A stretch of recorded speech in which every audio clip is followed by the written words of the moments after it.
Sa mga sandaling iyon, sa harap ng bahay ni Won, may dalawang babae na nag-uusap. Sinabi ni Mu Chen kay Lily, gutom na ako, kaya na bumili na lang tayo ng pagkain, huwag na tayong maghintay. Sumagot ang isang babae, hindi, kailangan nating hintayin ang pasakal na iyon at turuan siya ng leksyon. Nagdalawang isip si Mu Chen pero sinabi niya na, gusto ko lang gawin ito ng mag-isa. Galit na pinagalitan siya ng isang babae, tanga ka ba, na brainwash ka na ba ng taong iyon? Ngayon, hindi ko siya patatawarin. Naalala ni Mu Chen bago sila napunta sa bahay ni Won. Tinanong ni Mu Chen si Lily, hindi ba siya ang taong inarrange mo para sa akin? Paano niya nalaman ang maraming bagay tungkol sa iyo at sa akin? Nagalit ang isa pang babae, hindi mo na dapat inaalam pa. Ang pinakamahalaga ay hanapin siya at turuan siya ng leksyon. Nagsisi si Mu Chen sa naisip na si Lily ay nag-uusisa lamang tungkol sa mga ginagawa ni Won at nagtatanong ng ilang katanungan. Hindi niya inaasahan ang malakas na reaksyon nito. Nang biglang lumitaw si Won sa pasilyo, inihayag ni Mu Chen, nandito na siya. Nabigla si Won, nandito kayo.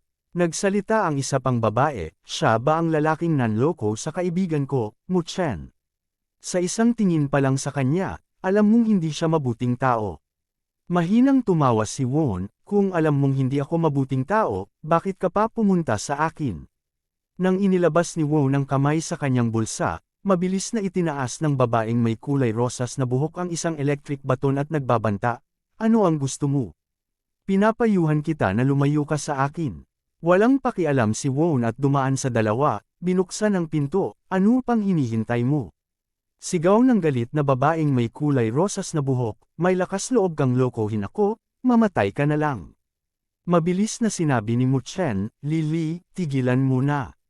Bago pa makalapit ang babaeng may kulay rosas na buhok kay Won, nagsalita Won at sinabi, nailoloko ka ni Hu Xiaowei.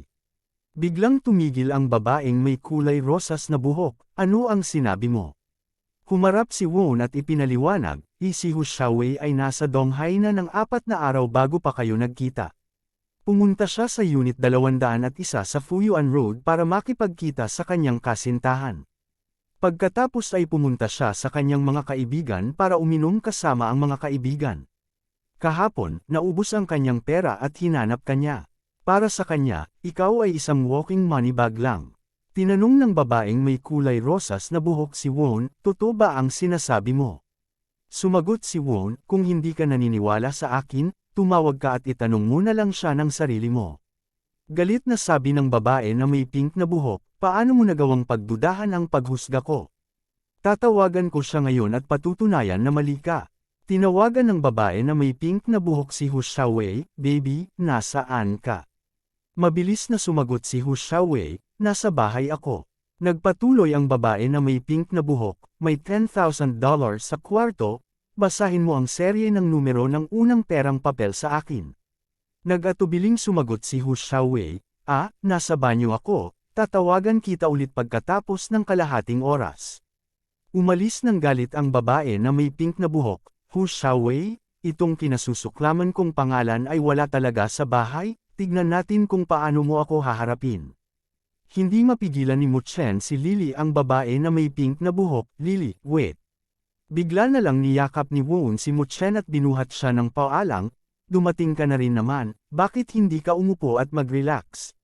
Namula si Mu Chen at nagtanong, umupo at mag-relax. Sigurado ka, pero bakit mo ako niyayakap? Mahinang tugon ni Won, natakot ako baka na mapagod ka. Nagpupumiglas si Mu Chen, kaya ko namang maglakad ng mag-isa, ibaba mo na ako. Naririnig mo ba ako? Ibaba mo na ako ngayon. Kinabukasan ng umaga matapos ang isang romantikong gabi, nagsimulang magbihis si Won at tumingin kay Mu Chen, hindi ka pa rin ba bumabangon? Nahihiya at galit si Mu Chen, na sumagot, hindi pa ako masyadong nakatulog, kailangan ko pang matulog, okay. Hinagisan ni Won ng isang papel si Mu Chen, ito ang numero ng telepono ko, kung gusto mo akong tawagan, tawagan mo lang ito, huwag ka nang pumunta sa pinto ko ulit.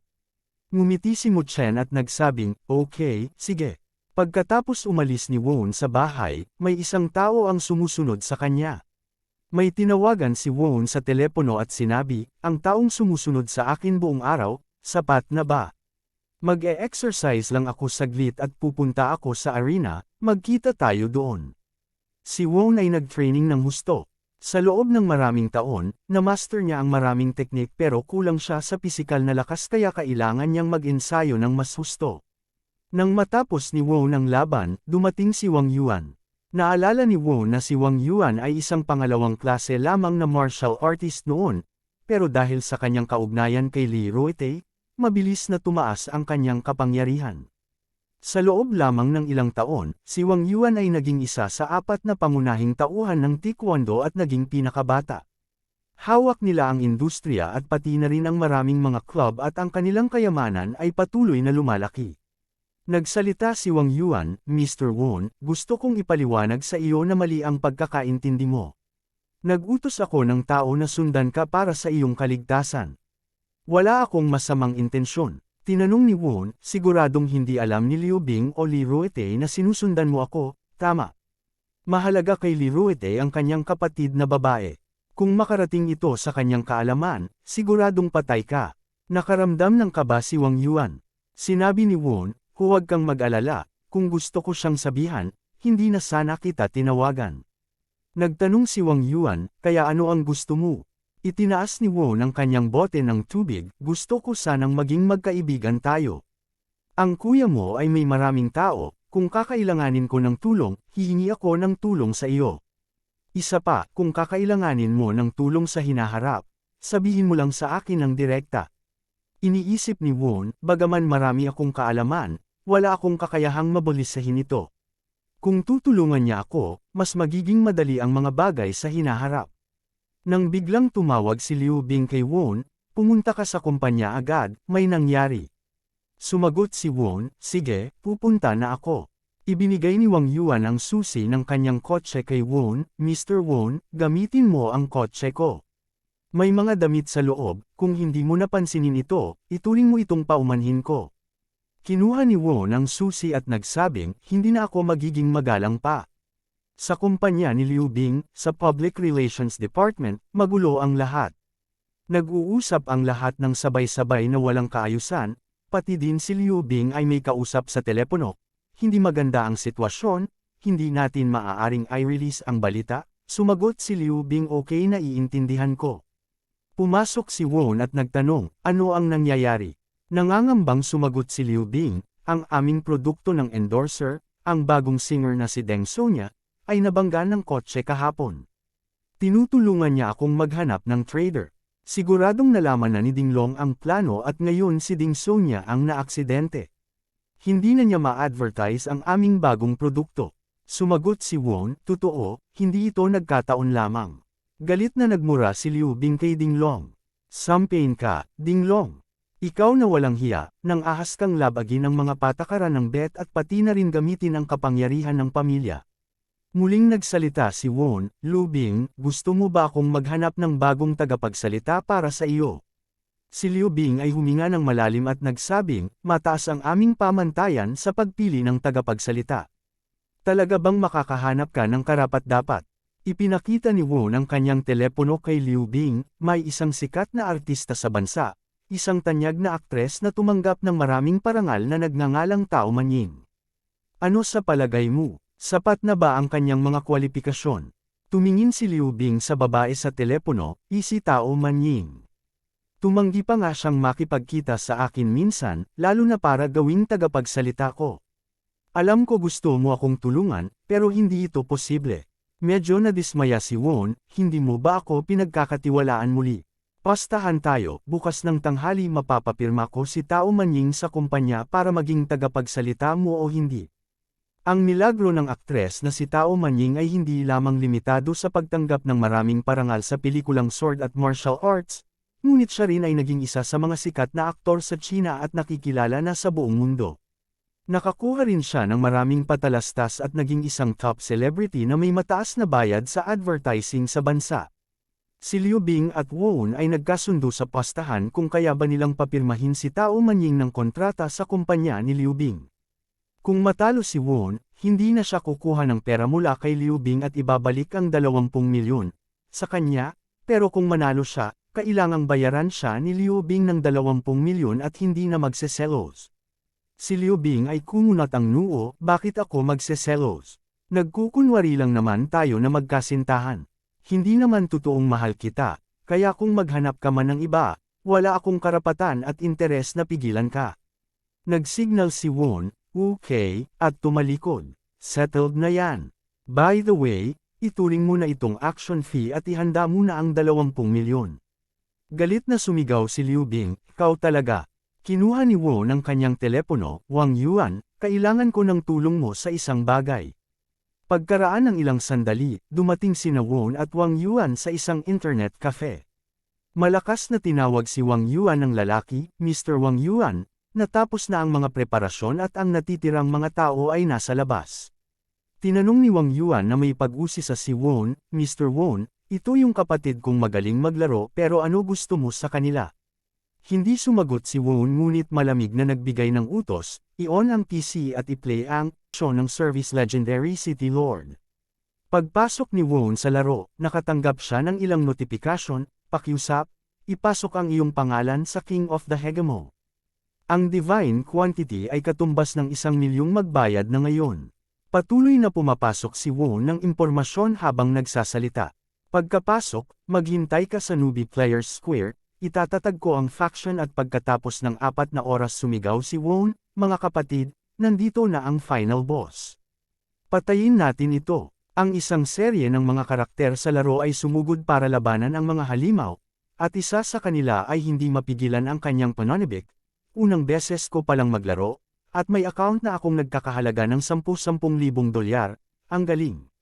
Pagkatapos matalo ang final boss, lumitaw ang isang serye ng mga notifikasyon, nakakamangha. Natalo ng King Server Guild ang boss.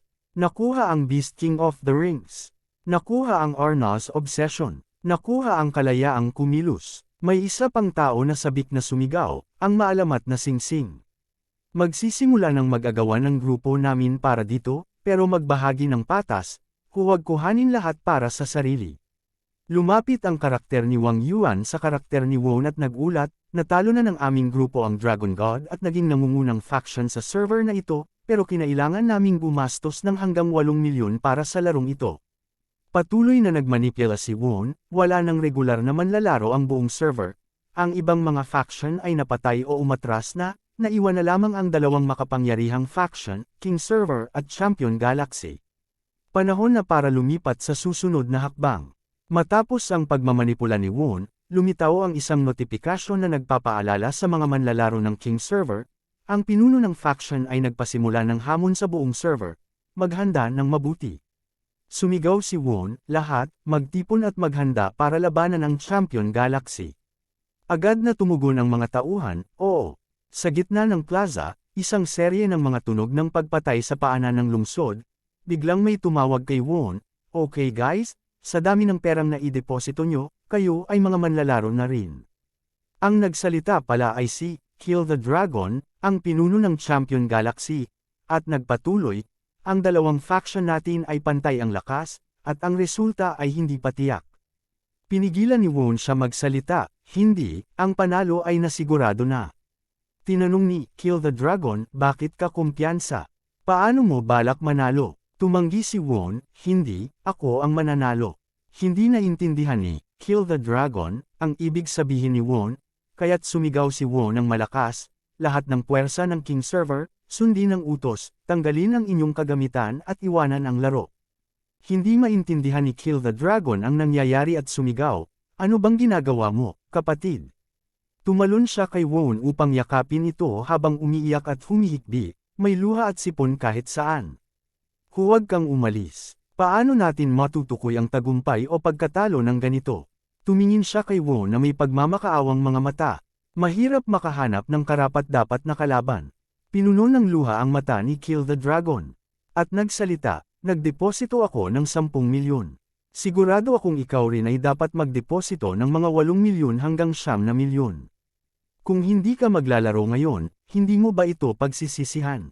Ngumiti si Won at nagpatuloy sa pag-arte na parang nasa mahirap na sitwasyon. May problema ang kumpanya ng kasintahan ko. Yung taong nag-anunsyo para sa bago niyang produkto ay nabangga ng kotse. Kailangan niyang humanap ng bagong tao. Kailangan ko siyang tulungan. Sinabi ni Kill the Dragon na may ngiti, akala ko malaking problema na ito. Mga aktres lang naman iyon, sino ba ang nasa ilalim ng pamamahala ko? Hindi ako magyayabang, kahit kay Tao Manying, isang tawag ko lang at makukuha ko siya agad. Napaisip si Won, sinusunggaban niya ang Kane. Nagpatuloy si Won sa pag-arte, may tunay akong negosyo na aasikasuhin ngayon. Hindi na ako makakapaglaro, kailangan ko pang pumunta sa Donghai para tingnan ang isang bagay. Sinubukan ni Kill the Dragon na pigilan si Won, nandoon ka rin sa Donghai. Taga Donghai ka ba? Tumugon si Won, oo, hindi ko nasasabihin pa. Aalis na ako. Sinubukan ni Kill the Dragon na pigilan siya, hintay, huwag kang umalis. Ngunit mabilis na nag-log out si Won sa laro. Habang tumatayo si Won, nakatanggap siya ng mensahe mula kay Kill the Dragon, kakadeposito ko lang ng dagdag na 10 milyon. Madali lang hanapin ang numero mo. Kinakailangan mong gamitin ang nakaraang server para magpatuloy sa paglalaro pagkatapos ng trabaho. Bakit hindi mo ito ipaliwanag ng malinaw sa akin? Tutulungan kita, hayaan mo akong hanapin ka o ikaw ang pumunta sa akin. Naisip ni Won, tama ang hinala ko, nalaman niya agad. Mabilis na tumugon si Won, sige, nagmamadali ang kasintahan ko, kaya mas mabuti kung magkita tayo. Nagbigay ng utos si Won, maghiwa-hiwalay na kayo. Nag-send ng mensahe si Kill the Dragon kay Won. Maghihintay ako sa iyo mamaya sa Kyuyuan Building sa Zhongcheng District. Si Won ang unang nagsalita, so, ikaw pala ang Boss Lei. Nakaharap sa kanya si Lei Cheng, ang ikalawang anak ng Lei family. Nagpakilala si Won, ang pangalan ko ay Won. Tinanong ni Lei Cheng si Won, alam mo ba kung sino ako? Dahan-daang sumagot si Won, si Young Master Lei Cheng ng Hongfa Industry. Narinig ko na ang pangalan mo.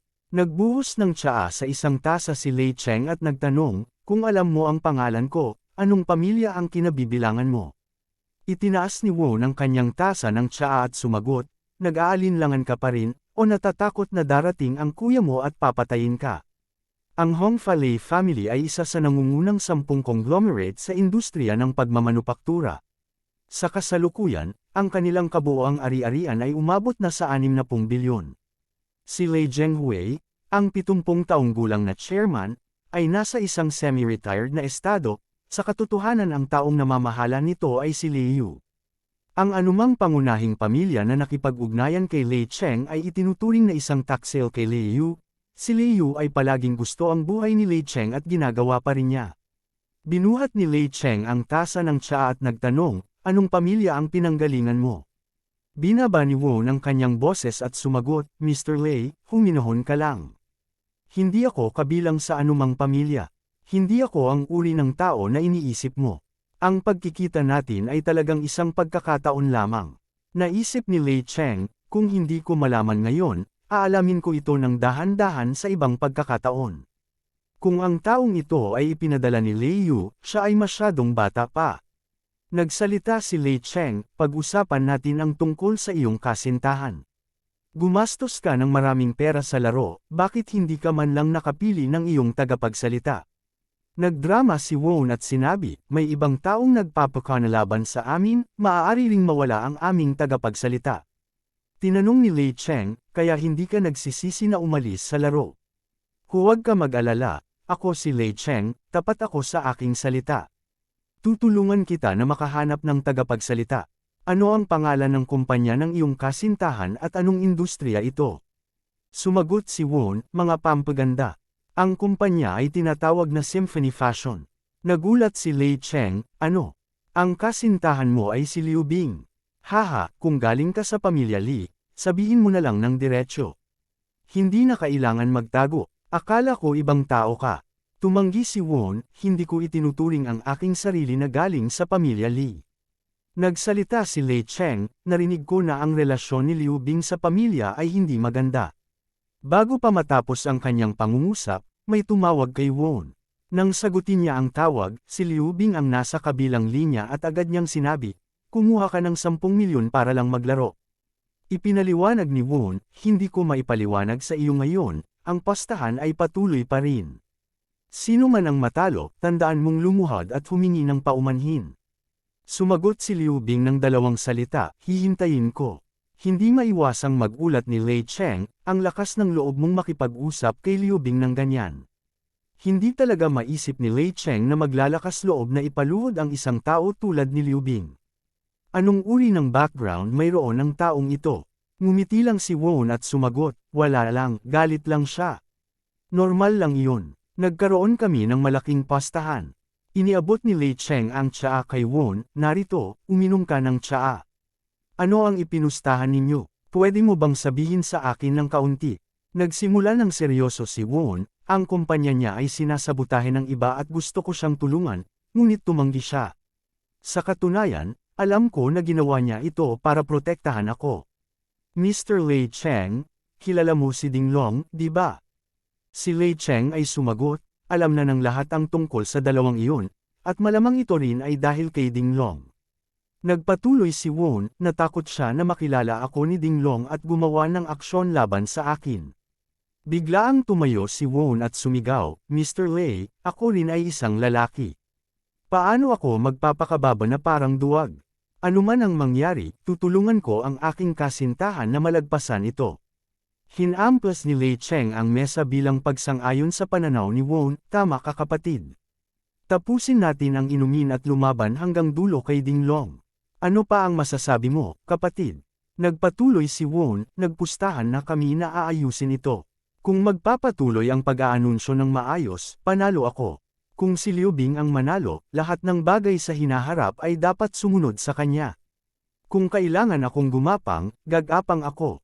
Paano ito naiiba sa pagiging dependent sa kanya sa lahat? Tumawa si Lei Cheng, kaya ganoon. Matutulungan kita rito, ito ay isang simpleng bagay ng paghahanap ng tao para mag-anunsyo. Aayusin ko ito. Kinuha ni Lei Cheng ang telepono at tumawag, hello, babe. Agad na sumagot ang kabilang linya, daddy. Nagpatuloy si Lei Cheng, kailangan mo ng pahinga para sa isang biyahe pabalik sa Donghai. Kailangan ako ng direktor doon para ayusin ang isang bagay. Oo, ito'y Mad Alien. Kailangan kita para gumawa ng isang anunsyo para sa isang kumpanya ng kosmetiko, at tungkol sa pera, huwag mag-alala. Ako ang bahala, maging mabuti ka, kailangan ko ng ibaba ang telepono. Sumigaw si Won, napakagaling. Sinabi ni Lei Cheng kay Won, ayos na ito. Naisip ni Won, ang plano ay umaayon eksakto sa plano, mas maayos kaysa sa inaasahan. Ang kabayaran para sa paglagda sa kontrata ni Tao Manying ay hindi maliit na halaga. Bueno, bibigyan ko si Lei Cheng ng kaunting impormasyon bilang kapalit.